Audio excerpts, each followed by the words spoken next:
आज समाज में अक्सर देखा जा रहा है कि पैसे से किसी की भूख नहीं मिट रही है। लोग पैसा कमाते जा रहे हैं, जितनी ज़रूरत है उससे ज़्यादा कमाते जा रहे हैं और जो ज़रूरत नहीं है उसके लिए जिसकी ज़रूरत है उसको खोते जा रहे हैं। मतलब शांति की आवश्यकता है, प्रेम की आवश्यकता है, उसको खोते जा रहे हैं और पैसे की दौड़ में दौड़े जा रहे हैं।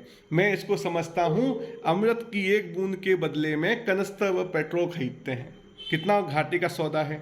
पेट्रोल और अमृत की कोई तुलना है क्या? तो ऐसा क्यों होता है? क्यों हमारे मन में एक कंटेनमेंट, सेटिस्फेक्शन का भाव नहीं आता है? ये इसीलिए नहीं आता है दोस्तों, क्योंकि सोचिए आप, यदि आपको कभी क्रिकेट में सिक्स मारना है, छक्का मारना है, तो सबसे ज़्यादा ज़रूरी चीज़ क्या है? आप बोलोगे बॉल अच्छी होनी चाहिए, आप बोलोगे शॉट अच्छा होना चाहिए, आप बोलोगे कि बाउंड्री छोटी होनी चाहिए, लेकिन कोई एक क्यों नहीं बोलता कि बाउंड्री होनी भी चाहिए? बिना बाउंड्री के आप सिक्स नहीं मार सकते। जीवन में हमें इसलिए सेटिस्फेक्शन का भाव नहीं आता क्योंकि हमने दायरा नहीं खींचा हुआ होता है।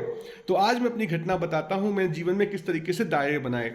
मैं एक बार ट्रेन में आगरा से झांसी जा रहा था, मेरे साथ काफ़ी लगेज था। जब मैं ट्रेन में बैठ गया तो जनरल के डिब्बे में बैठा, क्योंकि उस समय पैसे कम थे, रिजर्वेशन था नहीं। तो जनरल के डिब्बे में बैठने के बाद इतनी भीड़ थी कि बाथरूम में भी लोग बैठे हुए थे।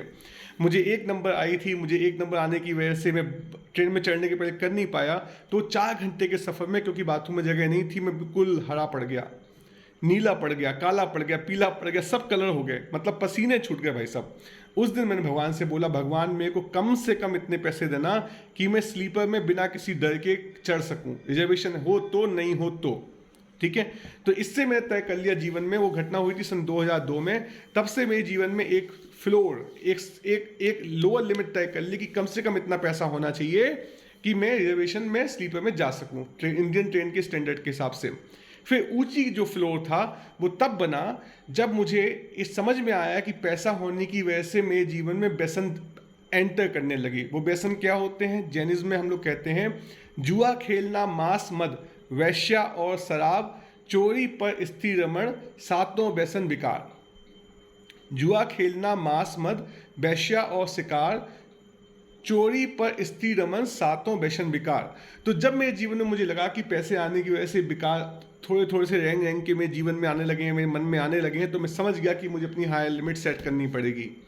2019 में मैंने अपने जीवन की एक हायर लिमिट सेट कर ली। मैंने तय कर लिया कि इस हायर लिमिट के ऊपर यदि पैसा मेरे पास आएगा तो मेरे पास रोकूंगा नहीं मैं उसे अपने पास, क्योंकि रुक गया तो मेरे मन में वह सब विकार पैदा होने लगेंगे। मैं एक बात तो दोस्तों खुल के नहीं बोल सकता, लेकिन बस खाई में गिरने वाला था और बच गया। तो कहने का मतलब, जब तक हमें रेंज तय नहीं करेंगे हम पैसे के ऊपर नहीं पहुंच पाएंगे, पैसे के नीचे रहेंगे। और जब तक हम पैसे के नीचे रहेंगे हम पैसे को नचा नहीं पाएंगे, पैसा हमको नचाएगा। तो यदि पैसे को नचाना है तो छोटे छोटे दायरे बना के तय कीजिए कि जैसे मान लीजिए कि कपड़े में इतने ही खरीदूंगा, जूते इतने ही रखूंगा, चप्पलें इतनी ही रखूंगा। तो दायरा आपको जीवन के हर पहलू में दायरा बनाना पड़ेगा, और उस दायरे के ऊपर जैसे ही आपको लगे कि मेरा ध्यान जा रहा है तो एकदम सावधान हो जाइएगा, उस दायरा को तोड़िएगा नहीं, क्योंकि उस दायरे को आप फैला दोगे, अपर लिमिट बढ़ाते जाओगे तो बहुत दिक्कत है। जितनी अपर लिमिट बढ़ाते जाओगे उतना आपके जीवन में दुख आता जाएगा। अपर लिमिट लिख लीजिए, दीवार में कहीं पर लिख लीजिए, अपने घर वालों को बता दीजिए कि ये मेरी अपर लिमिट है। और फिर किसी को देख के, अपने दोस्त को तरक्की देख के या किसी का सुख देख के उस अपर लिमिट को तोड़ना नहीं। तो यदि खुद को बचाना है तो पैसे को नचाना है, यदि खुद को बचाना है तो पैसे को नचाना है। साथियों, ये लिमिट तय कीजिए, रेंज तय कीजिए, इसी रेंज में संभल के रहिए। तेरा तुझको अर्पण।